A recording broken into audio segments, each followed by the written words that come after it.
सत्यं विधातुं निजभृत्य भाषितम् व्याप्तिं च भूतेष्वखिलेषु चात्मनः अदृश्यतात्यद्भुतरूपमुद्वहन् स्तम्भे सभायां न मृगं न मानुषम् स्तम्भे सभायां न मृगं न मानुषम्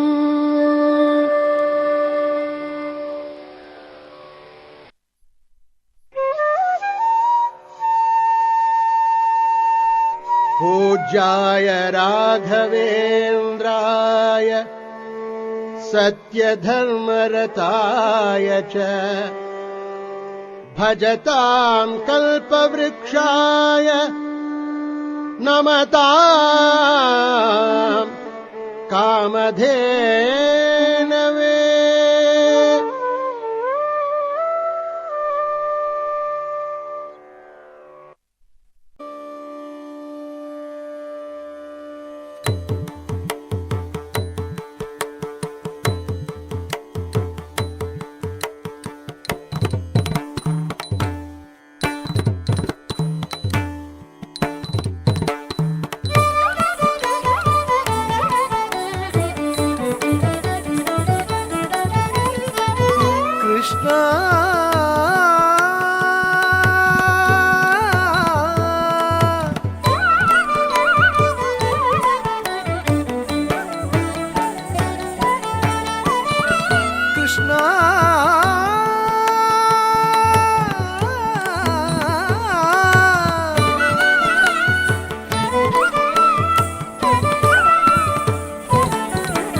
शरणागतं कृष्ण स्वागतं कृष्ण शरणागतं कृष्ण मधुरापुरी सदना मृदुवदना मधुसूदना मधुरापुरी सदना मृदुवदना मधुसूदना इह स्वागतं कृष्ण शरणागतं स्वागतं कृष्ण शरणागतं कृष्ण स्वागतं कृष्ण शरणागतं कृष्ण स्वागतं कृष्ण ಶರಣಾಗತಂ ಕೃಷ್ಣ. ದೇವರೆಂದರೆ ತಿರುಪತಿಯ ತಿಮ್ಮಪ್ಪ, ಗುರುಗಳೆಂದರೆ ಮಂಚಾಲಯದ ರಾಘಪ್ಪ ಎಂಬಿ ನಾಣ್ಣುಡಿಗೆ ವಿಷಯರಾದವರು ಶ್ರೀ ರಾಘವೇಂದ್ರ ಸ್ವಾಮಿಗಳು. ಜಾತಿ ಮತಗಳ ಭೇದವಿಲ್ಲದೆ ಸಕಲ ಸಜ್ಜನರ ಮನಸ್ಸಿನಲ್ಲೂ ಎಡಬಿಡದೆ ನೆಲೆಗೊಂಡಿರುವ ಗುರುಗಳು. ಗುರುವಾರವೆಂದರೆ ರಾಯರ ವಾರ, ರಾಯರೆಂದರೆ ಶ್ರೀ ರಾಘವೇಂದ್ರ ಗುರುಗಳೆಂಬುದು ಎಲ್ಲರಿಗೂ ತಿಳಿದ ಸಂಗತಿ. ಕರುಣೆ ಉದಾರತೆಯ ಸಾಕಾರ ಮೂರ್ತಿ ಶ್ರೀ ಗುರು ರಾಘವೇಂದ್ರರು. ಜ್ಞಾನ ವಿಜ್ಞಾನ ವಿಚಾರಧಾರೆಗಳ ಸಾಗರ. ಹರಿಭಕ್ತಿ, ಗುರುಭಕ್ತಿ, ಸತ್ಯ, ಅಹಿಂಸೆ, ದಯೆ, ವಾತ್ಸಲ್ಯ, ಮಾನವೀಯತೆ ಮೊದಲಾದ ಮಹಾಗುಣಗಳ ಸುಂದರ ಸಂಗಮ. ಇಂತಹ ಮಹಿತಾತ್ಮರ ಮಹಾಮಹಿಮೆಯನ್ನು ಮಂದ ಮಾನವರಾದ ನಾವೇನೂ ಪೇಳಬಲ್ಲೆವು ಎನ್ನುತ್ತಾರೆ ಶ್ರೀ ನಾರಾಯಣಾಚಾರ್ಯರು. ಗುರುರಾಜರ ಮಹಿಮೆ ಸಾಗರದಂತೆ ಅನಂತವಾದುದು, ಅಪಾರವಾದುದು. ಸಾಗರದಲ್ಲಿ ಮಿಂದಂತೆ ಅವರ ಚರಿತೆಯ ಕಿರುವರ್ಣನೆ ಒಂದು ಸಾತ್ವಿಕ ಪ್ರಯತ್ನ ಮಾತ್ರ ಎನ್ನುತ್ತಾರೆ ಶ್ರೀ ವಾದೀಂದ್ರ ತೀರ್ಥರು. ನರಸಿಂಹ ಪುರಾಣದ ವಾಕ್ಯದಿಂದ ಶ್ರೀರಾಯರು ಮೂಲ ರೂಪದಲ್ಲಿ ಬ್ರಹ್ಮದೇವರಲ್ಲಿ ಸೇವೆ ಸಲ್ಲಿಸುತ್ತಿದ್ದ ಶಂಕುಕರ್ಣನೆಂಬ ಕರ್ಮಜ ದೇವತೆಯೆಂದು ತಿಳಿದು ಬರುತ್ತದೆ. ಒಮ್ಮೆ ಬ್ರಹ್ಮದೇವರ ಪೂಜಾ ಸಮಯದಲ್ಲಿ ತುಳಸಿ ಹೂವುಗಳನ್ನು ಒದಗಿಸಲು ಏರ್ಪಟ್ಟ ವಿಳಂಬದಿಂದಾಗಿ ದೈತ್ಯ ಯೋನಿಯಲ್ಲಿ ಜನಿಸೆಂಬ ಶಾಪಕ್ಕೆ ಒಳಗಾದರು. ಅವರೇ ದೈತ್ಯ ಚಕ್ರವರ್ತಿಯಾದ ಹಿರಣ್ಯಕಶಿಪುವಿನ ಪುತ್ರ ಪ್ರಹ್ಲಾದನೆಂಬ ಹೆಸರಿನಿಂದ ಕೃತಯುಗದಲ್ಲಿ ಅವತಾರಗೈದರು.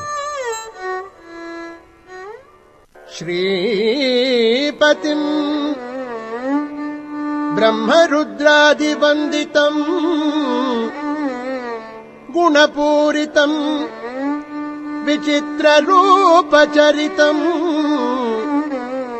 ನಾರಸಿಂಹಂ ಭಜೇ ನಿಶಂ ನಾರಸಿಂಹಂ ಭಜೇ ನಿಶಂ.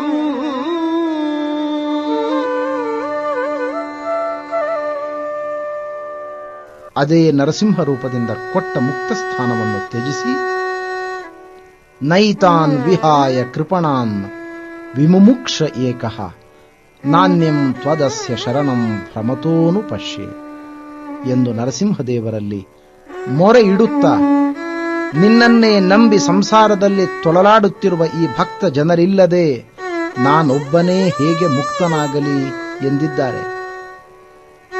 ಆಹಾ, ಭಕ್ತ ಜನರಲ್ಲಿ ಅದೇನು ದಯೆ, ಅದೆಂತಹ ಕರುಣೆ! ಇದನ್ನೇ ದೇವಸ್ವಭಾವ ಎನ್ನುವುದು. ಇವರ ದೈವಸ್ವಭಾವವನ್ನು ಮೆಚ್ಚಿದ ನರಸಿಂಹನೂ ಸಹ ಭವಂತಿ ಪೂರುಷಾ ಲೋಕೆ ಮದ್ಭಕ್ತಾಸ್ತ್ವಾಮನುವ್ರತಾಃ ಭವಾನ್ಮೇ ಖಲು ಭಕ್ತಾನಾಂ ಸರ್ವೇಷಾಂ ಪ್ರತಿರೂಪಧೃಕ್ ಎಂದು ಪುನಃ ಅಸದೃಶವಾದ ವರವನ್ನು ಕರುಣಿಸುತ್ತಾ, ಈ ಲೋಕದಲ್ಲಿ ನಿನ್ನನ್ನು ಅನುಸರಿಸುವವರು ನನ್ನ ಭಕ್ತರಾಗುತ್ತಾರೆ. ಹೇ ಪ್ರಹ್ಲಾದ, ನಿನಗಿಂತ ಉತ್ತಮ ವಿಷ್ಣು ಭಕ್ತ ಲೋಕದಲ್ಲಿ ಯಾರಿದ್ದಾರೆ? ನಾರದರೇ ಮೊದಲಾದವರನ್ನು ಬಿಟ್ಟರೆ ನೀನೇ ಭಕ್ತರಲ್ಲಿ ನನ್ನ ಪ್ರತಿಬಿಂಬ ಎಂದು ಹಾಡಿ ಹರಸಿದ್ದಾರೆ. ಮತ್ತೆ ಈ ಪ್ರಹ್ಲಾದ ರಾಜರೇ ದ್ವಾಪರದಲ್ಲಿ ಬಾಹ್ಲಿಕ ರಾಜರಾಗಿ ಶ್ರೀಕೃಷ್ಣನನ್ನು ಸೇವಿಸಿ ಕೃತಾರ್ಥರಾದರು. ಪುನಃ ಕಲಿಯುಗದಲ್ಲಿ ಶ್ರೀಮನ್ ಮಧ್ವಾಚಾರ್ಯರ ಪೀಠದಲ್ಲಿ ಶ್ರೀ ವ್ಯಾಸತೀರ್ಥರೆಂಬ ನಾಮಾಂಕಿತರಾಗಿ ಈಸು ಮುನಿಗಳಿದ್ದೇನು ಮಾಡಿದರು ವ್ಯಾಸಮುನಿ ಮಧ್ವಮತವನ್ನುದ್ಧರಿಸಿದ ಎಂಬ ಹೆಗ್ಗಳಿಕೆಗೆ ಪಾತ್ರರಾದರು. ಇಂದು ಎನಗೆ ಗೋವಿಂದ ನಿನ್ನಯ ಪಾದಾರವಿಂದವ ತೋರೋ ಮುಕುಂದನೇ ಮುಕುಂದನೇ. ಇಂದು ಎನಗೆ ಗೋವಿಂದ ನಿನ್ನಯ ಪಾದಾರವಿಂದವ ತೋರೋ ಮುಕುಂದನೇ ಮುಕುಂದನೇ. ಸುಂದರ ವದನನೇ ನಂದ ಗೋಪಿಯ ಕಂದ. ಸುಂದರ ವದನನೇ ನಂದ ಗೋಪಿಯ ಕಂದ. ಮಂದರೋದ್ಧಾರ ಆನಂದ ಇಂದಿರಾ ರಮಣ. ಇಂದು ಎನಗೆ ಗೋವಿಂದ ನಿನ್ನಯ ಪಾದಾರವಿಂದವ ತೋರೋ ಮುಕುಂದನೇ ಮುಕುಂದನೇ. ಸಕಲ ವಿದ್ಯೆಗಳಿಗೆ ಮಾತೃಸ್ಥಾನವೆನಿಸಿದ ಶಾಷ್ಟಿಕ ವಂಶವು ಜಗತ್ತಿನಲ್ಲಿ ವಿಖ್ಯಾತವಾದುದು. ಈ ವಂಶಕ್ಕೆ ಸೇರಿದ ಶ್ರೀಕೃಷ್ಣ ಭಟ್ಟರು ಶಾಸ್ತ್ರ ವಿಶಾರದರು, ಕರ್ಮಠರು, ವೀಣಾ ವಾದನ ಕಲೆಯಲ್ಲಿ ಕುಶಲರೂ ಆಗಿದ್ದರು. ಆಗಿನ ವಿಜಯನಗರದ ಅರಸು ಶ್ರೀಕೃಷ್ಣದೇವರಾಯನ ಆಳ್ವಿಕೆಯಲ್ಲಿ ಕನ್ನಡ ನಾಡು ಬಂಗಾರದ ಬೀಡು, ಗಂಧದ ಗೂಡು ಎಂಬ ನಾಣ್ಣುಡಿಗೆ ಹೆಸರಾಗಿತ್ತು.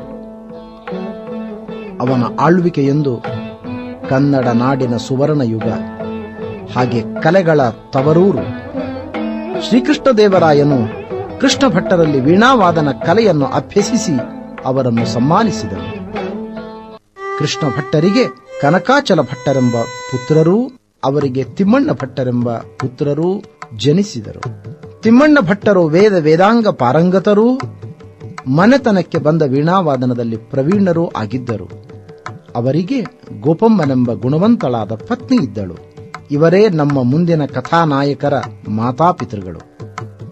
ಕ್ರಿಸ್ತಶಕ 1565ರಲ್ಲಿ ರಕ್ಕಸತಂಗಡಿ ಯುದ್ಧದಲ್ಲಿ ವಿಜಯನಗರ ಪತನವಾದ ಮೇಲೆ ನೂರಾರು ಪಂಡಿತರು ಮಾಂಡಲಿಕನಾದ ಚೆನ್ನಪ್ಪರಾಜನನ್ನು ಆಶ್ರಯಿಸಿ ಈಗಿನ ತಮಿಳುನಾಡಿನ ತಂಜಾವೂರಿಗೆ ವಲಸೆ ಬಂದರು. ಹಾಗೆಯೇ ತಿಮ್ಮಣ್ಣ ಭಟ್ಟರ ಸಂಸಾರವೂ ತಂಜಾವೂರು ಸಂಸ್ಥಾನದ ಕುಂಭಕೋಣದಲ್ಲಿ ಶ್ರೀ ವಿಜಯೇಂದ್ರ ಮಹಾಪ್ರಭುಗಳ ಆಶ್ರಯವನ್ನು ಬೇಡಿ ಬಂದಿತು. ತಿಮ್ಮಣ್ಣ ಭಟ್ಟರಿಗೆ ಬಹಳ ಕಾಲ ಸಂತಾನವಿರಲಿಲ್ಲ. ಅನೇಕ ವರ್ಷಗಳ ನಂತರ ತಿರುಪತಿಯ ಶ್ರೀನಿವಾಸನ ಸೇವೆಯಿಂದ ಒಂದು ಹೆಣ್ಣು ಮತ್ತು ಗಂಡು ಮಗುವನ್ನು ಪಡೆದರು. ಮಗುವಿಗೆ ವೆಂಕಮ್ಮನೆಂತಲೂ ಹುಡುಗನಿಗೆ ಗುರುರಾಜನೆಂದಲೂ ಹೆಸರಿಟ್ಟರು. ಒಬ್ಬ ಮಗನಲ್ಲ, ಒಂದು ಕಣ್ಣು ಕಣ್ಣಲ್ಲವೆಂಬ ಗಾದೆಯಂತೆ ದಂಪತಿಗಳು ಶ್ರೇಷ್ಠ ಪುತ್ರನ ಆಕಾಂಕ್ಷೆಯಿಂದ ಮತ್ತೆ ಶ್ರೀನಿವಾಸನ ಕಠಿಣ ಸೇವೆಗೈದರು.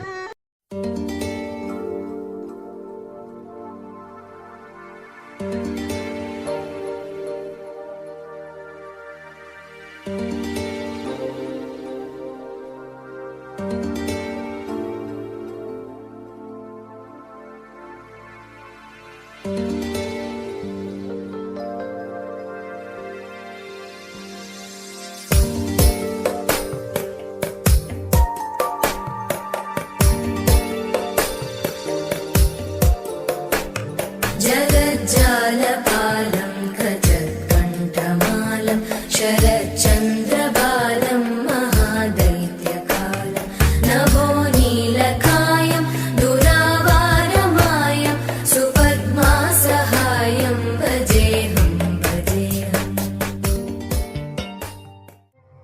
ನ ದೇವ ತೋಷಣಂ ವೃಥಾ. ದೇವದೇವನು ಅವರನ್ನು ನಿರಾಶೆಗೊಳಿಸಲಿಲ್ಲ.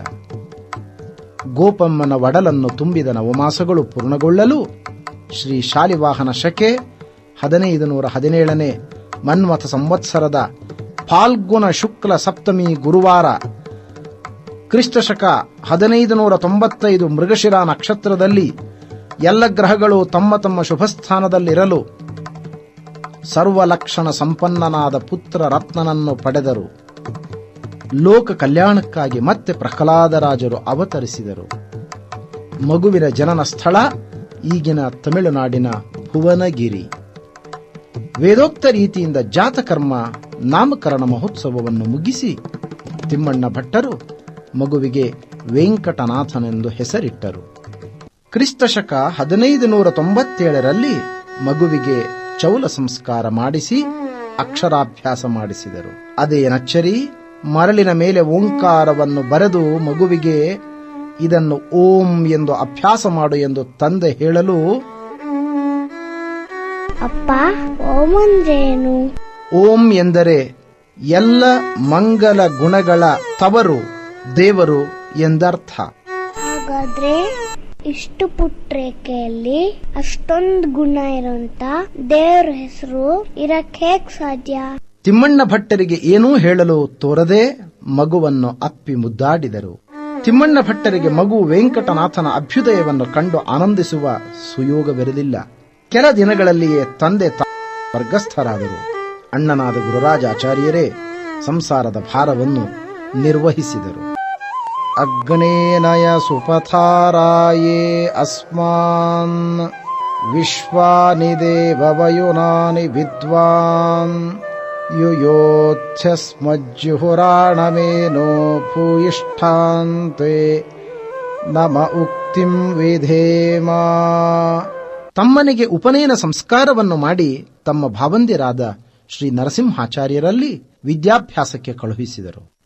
ಪರೀಕ್ಷ್ಯ ಲೋಕಾನ್ ಕರ್ಮಚಿತಾನ್ ಬ್ರಾಹ್ಮಣೋ ನಿರ್ವೇದಮಾಯಾತ್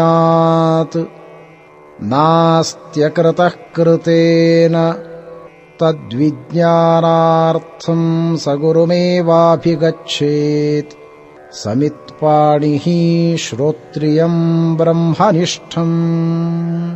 ವೆಂಕಟನಾಥರು ತಮಗೆ ಗೊತ್ತಿಲ್ಲದೆ ಯೌವನದ ಹೊಸ್ತಿಲನ್ನು ದಾಟುತ್ತಿದ್ದರು. 18ರ ಹರೆಯದಲ್ಲಿ ಅವರು ಅಲೌಕಿಕ ರೂಪವಂತರಾಗಿ ಶೋಭಿಸಿದರು.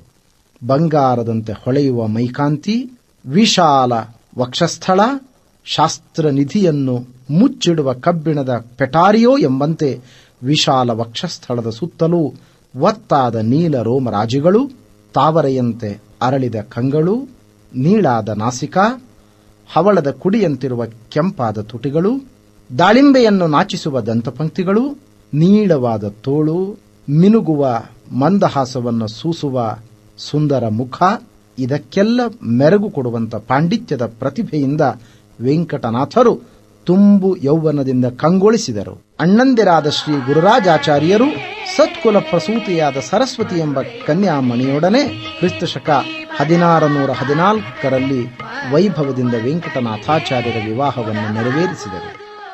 ವೆಂಕಟನಾಥಾಚಾರ್ಯರು ಪತ್ನಿಯೊಡನೆ ಕೆಲಕಾಲ ಕಾವೇರಿ ಪಟ್ಟಣ ಎಂಬ ಅಗ್ರಹಾರದಲ್ಲಿ ಸಾಂಸಾರಿಕ ಜೀವನವನ್ನು ಕಳೆದರು. ಅವರ ದಾಂಪತ್ಯ ಸುಖಮಯವಾಗಿತ್ತು. ಅದರ ಫಲವಾಗಿ ಲಕ್ಷ್ಮೀನಾರಾಯಣ ಎಂಬ ಪುಟ್ಟ ಮಗು ವಿಶ್ವಕ್ಕೆ ದೊರಕಿತು. ಹೀಗೆ ಕೆಲವು ಕಾಲ ಕಾಂಚಿ ಮಂಡಲದಲ್ಲಿ ಜೀವಿತ ಕಳೆದ ವೆಂಕಟನಾಥರು ವೇದಾಂತ ಮತ್ತಿತರ ಶಾಸ್ತ್ರಗಳ ಉನ್ನತ ವ್ಯಾಸಂಗಕ್ಕಾಗಿ ತಮ್ಮನ್ನು ಸಮರ್ಪಿಸಿಕೊಂಡರು. ಶ್ರೀಯಪತ್ಯೇ ನಿತ್ಯಾಗಣಿತ ಗುಣಮಾಣಿಕ್ಯ ವಿಶದ ಪ್ರಭಾಜಾಲೋಲ್ಲಾಸೋಪಹತ ಸಕಲಾವದ್ಯ ತಮಸೇ ಜಗಜ್ಜನ್ಮಸ್ಥೇಮ ಪ್ರಲಯ ರಚನಾಶೀಲ ವಪುಷೇ ನಮೋ ಶೇಷಾಂನಾಯ ಸ್ಮೃತಿ ಹೃದಯ ದೀಪ್ತಾಯ ಹರಯೇ. ಆ ಕಾಲದಲ್ಲಿ 4 ಶಾಸ್ತ್ರಗಳಲ್ಲಿ ತಲಸ್ಪರ್ಶಿಯಾದ ಪಾಂಡಿತ್ಯವನ್ನು ಪಡೆದ ಮಹಾಮಹಿಮರೆಂದು ಪ್ರಸಿದ್ಧರಾದವರು ಶ್ರೀ ಸುಧೀಂದ್ರ ತೀರ್ಥರು. ಶ್ರೀಮನ್ಮಧ್ವಾಚಾರ್ಯರು ಭಾಷ್ಯಕಾರರೆಂದು ಪ್ರಸಿದ್ಧರಾಗಿ ತತ್ವವಾದ ಪ್ರವರ್ತಕರೆನಿಸಿದರು. ಹೀಗೆ ಅವರಿಂದ ಹೊರಟ ಮಾಧ್ವ ಪರಂಪರೆಯ ಯತಿಗಳಲ್ಲಿ ಶ್ರೀ ಪದ್ಮನಾಭ ತೀರ್ಥರು ಮೊದಲಿಗರೆನಿಸಿದರು. ಅವರಿಂದ ನರಹರಿ ತೀರ್ಥರು, ಮಾಧವ ತೀರ್ಥರು, ಅಕ್ಷೋಭ್ಯ ತೀರ್ಥರು, ಜಯತೀರ್ಥರು ಕ್ರಮವಾಗಿ ಈ ಭವ್ಯ ಪರಂಪರೆಯನ್ನು ಅಲಂಕರಿಸಿದರು. ಈ ಪರಂಪರೆಯಲ್ಲಿ ಶ್ರೀ ವಿದ್ಯಾಧಿರಾಜರು, ಕವೀಂದ್ರರು, ವಾಗೀಶರು, ಶ್ರೀರಾಮಚಂದ್ರ ತೀರ್ಥರು, ವಿಬುಧೇಂದ್ರರು ಆಸೀನರಾಗಿ ವಿದ್ವತ್ ಪ್ರಪಂಚವನ್ನು ಬೆಳಗಿದರು. ಭೋಜಯುಗಲಂ ಕಮಲಾಪತೆ ಪ್ರಮಾಣ ಪದ್ಧತಿಂ ಕುರ್ಮಃ ಬಾಲಾನಾಂ ಬೋಧ ಸಿದ್ಧಯೇ. ತಾವೇ ತಮ್ಮ ಶಿಷ್ಯರಿಗೆ ಪಾಠಪ್ರವಚನ ಮಾಡುತ್ತಾ ಆಶ್ರಮಭೀತ ಶಿಷ್ಟಾಚಾರಗಳನ್ನು ಪಾಲಿಸುತ್ತಾ ಗುರುಗಳಿಗೆ ಅಚ್ಚುಮೆಚ್ಚಿನ ಶಿಷ್ಯರೆನಿಸಿದರು. ಒಮ್ಮೆ ಮನ್ನಾರುಗುಡಿಗೆ ಶ್ರೀಕೃಷ್ಣ ದರ್ಶನಕ್ಕೆಂದು ಗುರುಗಳೊಡನೆ ಶ್ರೀ ವೆಂಕಟನಾಥಾಚಾರ್ಯರು ಹೊರಟರು. ಅಲ್ಲಿ ಒಬ್ಬ ಅದ್ವೈತ ಸನ್ಯಾಸಿಯನ್ನು ಕಂಡರು. ಜೀವಸಂಘವು ಬ್ರಹ್ಮನಿಂದ ಅಭಿನ್ನವಾದದ್ದು. ಅದು ಹೇಗೆ? ಈ ವಿಷಯದಲ್ಲಿ ಏನು ಪ್ರಮಾಣವಿದೆ? ವಿಶ್ವವು ಮಿಥ್ಯ ಆದ ಕಾರಣ. ಕಿಂಚಾತಃ ಅನುಮಾನ ಸ್ವತಂತ್ರ ಪ್ರಮಾಣವಲ್ಲವಷ್ಟೇ. ವಿಶ್ವಮಿಥ್ಯಾತ್ವಕ್ಕೂ ಜೀವಾಭೇದಕ್ಕೂ ಎಲ್ಲಿಯ ಸಂಬಂಧ? ಈ ಹಿನ್ನೆಲೆಯಲ್ಲಿ ಜೀವ ಪರಮಾತ್ಮರು ಒಂದೇ ಎಂಬ ನಿಮ್ಮ ಮಾತಿಗೆ ಯಾವ ಪ್ರಾಮಾಣ್ಯವೂ ಇರುವುದಿಲ್ಲ.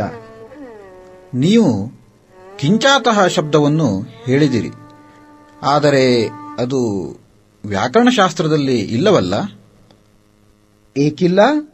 ನೀವು ವ್ಯಾಕರಣ ಮಹಾಭಾಷ್ಯವನ್ನು ನೋಡಿಲ್ಲವೇನು? ಓಹೋ, ಎಷ್ಟು ಅಹಂಕಾರ ನಿಮಗೆ! ಮಹಾಭಾಷ್ಯವೆಲ್ಲಿಯದು, ನೀವೆಲ್ಲಿಯವರು? ಹಾಗಾದರೆ ಪ್ರಕ್ರಿಯೆಯನ್ನು ಹೇಳಿ ನೋಡೋಣ. ಅವರ ಪ್ರಶ್ನೆಗೆ ಸ್ಪಂದಿಸಿದ ವೆಂಕಟನಾಥಾಚಾರ್ಯರು ವ್ಯಾಕರಣ ಮಹಾಭಾಷ್ಯದ ಎಲ್ಲ ಪ್ರಕ್ರಿಯೆಗಳನ್ನು ವಿವರಿಸಿ ವಿದ್ವಾಂಸರನ್ನು ತಣಿಸಿದರು.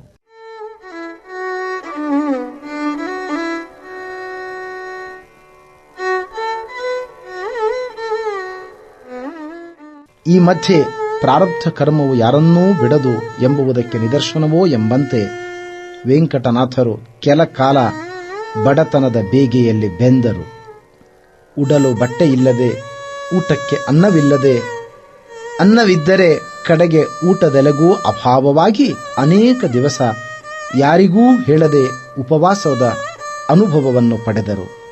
ಬಡತನದಲ್ಲಿ ಕಟ್ಟ ಕರೆಯ ಪರೀಕ್ಷೆ, ಕುಡಿಯುವ ಪಾತ್ರೆಯನ್ನು ಕಳ್ಳರು ಹೊತ್ತುಕೊಂಡು ಹೋಗಲು ಶ್ರೀ ಸುಧೀಂದ್ರ ತೀರ್ಥರನ್ನು ಆಶ್ರಯಿಸಿ ಮಠವನ್ನು ಸೇರಿದರು ಶ್ರೀ ವೆಂಕಟನಾಥಾಚಾರ್ಯರು. ಸ್ವಾಮಿಗಳು ಆದರದಿಂದ ಅವರನ್ನು ಬರಮಾಡಿಕೊಂಡರು.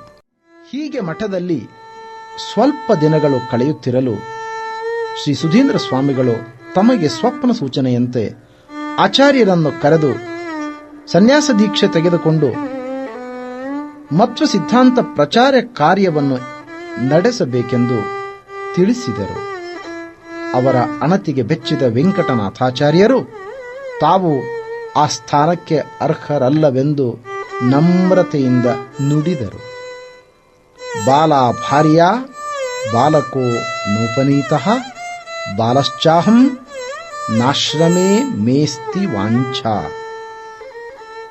ಹೆಂಡತಿ ಚಿಕ್ಕ ಪ್ರಾಯದವಳು, ಸಂಸಾರದ ಕರ್ತವ್ಯಗಳನ್ನು ಪೂರೈಸಿಲ್ಲ ಮತ್ತು ನಮಗೆ ಆಶ್ರಮದಲ್ಲಿ ಅಭಿಲಾಷೆ ಇಲ್ಲ. ತಾವು ನಿರ್ಬಂಧ ಮಾಡಿದರೆ ಮಠದ ಋಣ ತೀರಿತೆಂದು ಪಾಠಪ್ರವಚನಗಳನ್ನು ಬಿಟ್ಟು ಮರಳಿ ಹೋಗುತ್ತೇನೆಂದರು. ಆದರೇನು, ಅಂದಿನ ರಾತ್ರಿಯೇ ವಿದ್ಯಾದೇವಿಯು ವೆಂಕಟನಾಥಾಚಾರ್ಯರಿಗೆ ಸ್ವಪ್ನದಲ್ಲಿ ದರ್ಶನ ಕೊಟ್ಟಳು. ನಾನು ವಿದ್ಯಾಲಕ್ಷ್ಮಿ. ನೋಡು, ಸನ್ಯಾಸಿಯಾಗಿ ಯಾರು ಶ್ರೀಮೂಲ ರಾಮನನ್ನು ಪೂಜಿಸುತ್ತಾರೋ ಅವರಲ್ಲಿ ನಾನು ಸದಾ ವಾಸಿಸುತ್ತೇನೆ.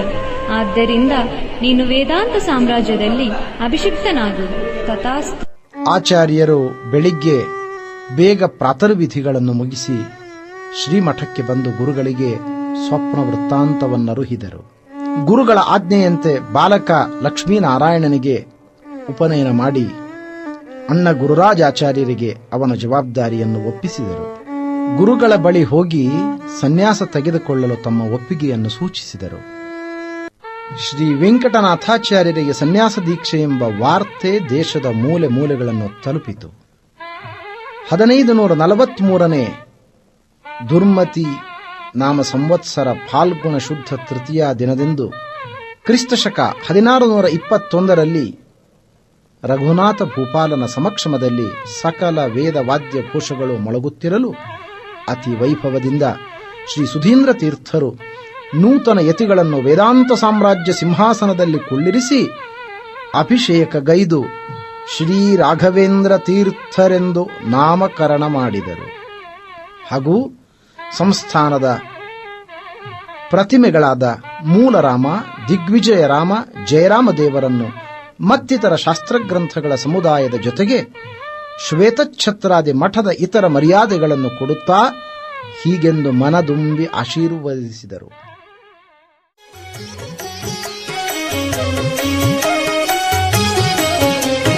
ಸತತ ಮಾರ್ಗದಿ ಸಂತತ ಸೇವಿಪರಿಗೆ, ಸತತ ಮಾರ್ಗದಿ ಸಂತತ ಸೇವಿಪರಿಗೆ ಅತಿಹಿತದಲ್ಲಿ ಮನೋರಥವ ಕೊಡುವೆನೆಂದು ರಥವಾನೇರಿದ ರಾಘವೇಂದ್ರ ಸದ್ಗುಣಗಣ ಸಾಂದ್ರ ರಥವಾ ಏರಿದ ರಾಘವೇಂದ್ರ. ಸತತ ಮಾರ್ಗದಿ ಸಂತತ ಸೇವಿಪರಿಗೆ, ಸತತ ಮಾರ್ಗದಿ ಸಂತತ ಸೇವಿಪರಿಗೆ ಅತಿಹಿತದಲ್ಲಿ ಮನೋರಥವ ಕೊಡುವೆನೆಂದು ರಥವಾನೇರಿದ ರಾಘವೇಂದ್ರ ಸದ್ಗುಣಗಣ ಸಾಂದ್ರ ರಥವಾನೇರಿದ ರಾಘವೇಂದ್ರ. ಅಂದು ಉದಯಿಸಿದ ಶ್ರೀ ರಾಘವೇಂದ್ರನೆಂಬ ಸೂರ್ಯನು ಜಗದ ಬಾನಿನಲ್ಲಿ ಇಂದಿಗೂ ಕುಂದದೆ ಕಂಗೊಳಿಸುತ್ತಿದ್ದಾನೆ. ಇದಲ್ಲದೆ ತಪಸ್ವಿಗಳ ಆಶೀರ್ವಾದದ ಬಲವೆಂದರೆ ನಂತರ 2 ವರ್ಷ ಕಾಲ ಗುರುಗಳ ಸೇವೆಗೈಯುತ್ತಾ ಅವರೊಡನೆ ಸಂಚಾರ ಮಾಡಿದರು. ಅನಂತರ ಗುರುಗಳು ಶಾಲಿವಾಹನ ಶಕ 1545ನೇಯ ರುಧಿರೋದ್ಗಾರಿ ಸಂವತ್ಸರದ ಫಾಲ್ಗುಣ ಕೃಷ್ಣ ಬಿದಿಗೆಯೆಂದು ಕ್ರಿಸ್ತಶಕ 1623ರಂದು ನಾರಾಯಣ ಧ್ಯಾನಪರರಾಗಲು ಅವರ ವೃಂದಾವನವನ್ನು ಹಂಪೆಯ ನಡುಗಡ್ಡೆಯಲ್ಲಿ ಪ್ರತಿಷ್ಠೆ ಮಾಡಿ ಮಹಾ ಸಮಾರಾಧನೆಗೈದು ಕುಂಭಕೋಣಕ್ಕೆ ಬಂದರು. ತಮ್ಮ ಸನ್ಯಾಸ ದೀಕ್ಷೆಯ ನಂತರ ಪತ್ನಿ ಸರಸ್ವತಿ ಬಾಯಿಯವರು ಬಾವಿಯಲ್ಲಿ ಜೀವ ದೊರೆಯಲು ಪ್ರೇತತ್ವ ಕಳದಿ ಮಹಿಷಿಯ ಎಂದು ಪ್ರೇತತ್ವ ಪರಿಹಾರ ಮಾಡಿದ ಮಂತ್ರಸಿದ್ಧಿಯನ್ನು ಜಗನ್ನಾಥ ವಿಠಲರು ಕೊಂಡಾಡಿದ್ದಾರೆ.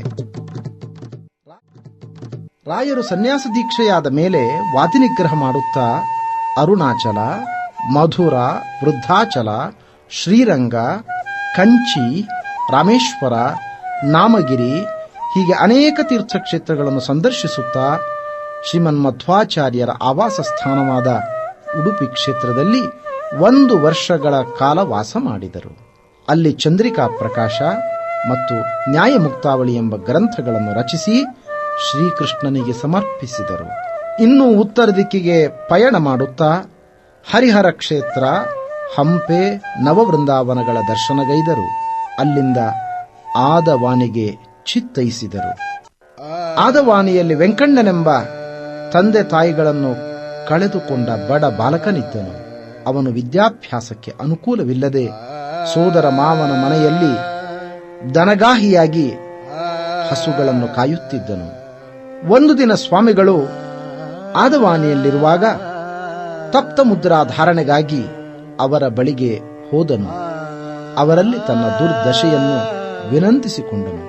ಕನಿಕರಿಸಿದ ಶ್ರೀರಾಯರು ಮಂತ್ರಾಕ್ಷತೆಯನ್ನಿತ್ತು, ಮಹಾ ಆಪತ್ತು ಒದಗಿದಾಗ ನಮ್ಮ ಸ್ಮರಣೆ ಮಾಡು. ಆಪತ್ತು ಒದಗಿ ಬಂದೇ ಬಂತು. ಒಂದು ದಿನ ಅಸುದುಲ್ಲಾ ಖಾನನು ಆನೆಯ ಮೇಲೆ ಕುಳಿತು ಕಪ್ಪ ವಸೂಲಿಗಾಗಿ ಆದವಾನಿಗೆ ಆಗಮಿಸಿದನು. ವೆಂಕಣ್ಣನು ಕುತೂಹಲದಿಂದ ಈ ಜನರನ್ನು ಹಿಂಬಾಲಿಸಿ ಹೊರಟನು. ಸ್ವಲ್ಪ ದೂರ ಹೋಗುವುದರೊಳಗೆ ಅಶ್ವಾರೋಹಿಯೊಬ್ಬನು ರಹಸ್ಯವಾದ ಪತ್ರವೊಂದನ್ನು ಅಸದುಲ್ಲಾ ಖಾನನಿಗೆ ತಂದುಕೊಟ್ಟನು. ಪತ್ರವನ್ನು ಓದಲು ಯಾರನ್ನೂ ಕಾಣದೆ ಬ್ರಾಹ್ಮಣ ವೇಷದಲ್ಲಿದ್ದ ವೆಂಕಣ್ಣನನ್ನು ಹಿಡಿದು ತರಿಸಿ ಕಾಗದದಲ್ಲಿ ಬರೆದುದನ್ನು ವಾಚನ ಮಾಡಲು ಆಜ್ಞೆ ಮಾಡಿದನು. ವೆಂಕಣ್ಣನಿಗಾದರೋ ಓದು ಬಾರದು. ಅದರಿಂದ ನನಗೆ ಓದು ಬಾರದು ಎಂದು ನಿಜ ನುಡಿದನು. ಆದರೆ ನಂಬುವವರಾರು? ಬ್ರಾಹ್ಮಣನಾಗಿ ಓದು ಬಾರದಿರುವುದೇ, ಓದದಿದ್ದರೆ ಆನೆಯ ಕಾಲಿಗೆ ಹಾಕಿ ತುಳಿಸಿಬಿಡುತ್ತೇನೆಂದನು ನವಾಬ. ಅದಕ್ಕಿಂತ ಮಹಾ ಆಪತ್ತು ಇನ್ನೇನು? ಸ್ವಾಮಿಗಳು ಹೇಳಿದ್ದು ಈಗ ಬಾಲಕನಿಗೆ ಜ್ಞಾಪಕವಾಯಿತು. ರಾಘವೇಂದ್ರ ರಾಘವೇಂದ್ರ ಎಂದು ಕಣ್ಮುಚ್ಚಿ ಧ್ಯಾನ ಮಾಡಿದನು. ಅಷ್ಟೇ ಅವನಿಗೆ ಗೊತ್ತಿಲ್ಲದೆ ಪವಾಡ ನಡೆದು ಹೋಯಿತು. ಪತ್ರವನ್ನು ಬಿಚ್ಚಿದವನೇ ನವಾಬನ ಸೈನಿಕರು ಯುದ್ಧದಲ್ಲಿ ಜಯ ಗಳಿಸಿದ್ದಾರೆಂಬ ವಾರ್ತೆಯನ್ನು ಓದಿ ಹೇಳಿದನು. ತಕ್ಷಣ ಆನಂದ ಭರದಲ್ಲಿ ಅವನನ್ನು ನವಾಬನು ದಿವಾನ ಎಂದು ಕೂಗಿ ಮಾನ್ಯ ಮಾಡಿದನು. ರಾಘವೇಂದ್ರ ರಾಘವೇಂದ್ರ ರಾಘವೇಂದ್ರ ನೆನ್ನಿರಿ, ನಾಮ ಸ್ಮರಣೆಯಿಂದ ನಿಜಾನಂದವನ್ನು ಹೊಂದಿರಿ. ರಾಘವೇಂದ್ರ ರಾಘವೇಂದ್ರ ರಾಘವೇಂದ್ರ ನೆನ್ನಿರಿ. ಶ್ರೀರಾಯರ ಸಂಚಾರದಲ್ಲಿ ಬಿಜಾಪುರ ಪ್ರಾಂತದ ಬ್ರಾಹ್ಮಣನೊಬ್ಬ ಅವರ ಬಳಿ ಬಂದ.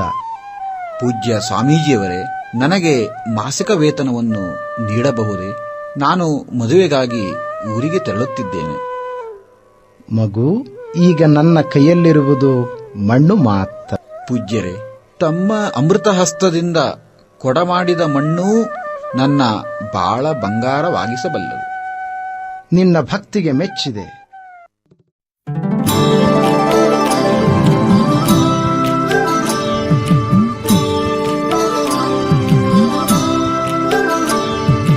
ನಮೋ ಶ್ರೀ ಗುರು ಸ್ವಾಮಿ ರಾಘವೇಂದ್ರನೇ, ನಮೋ ಸದ್ಗುರು ಶ್ರೀ ರಾಘವೇಂದ್ರನೇ.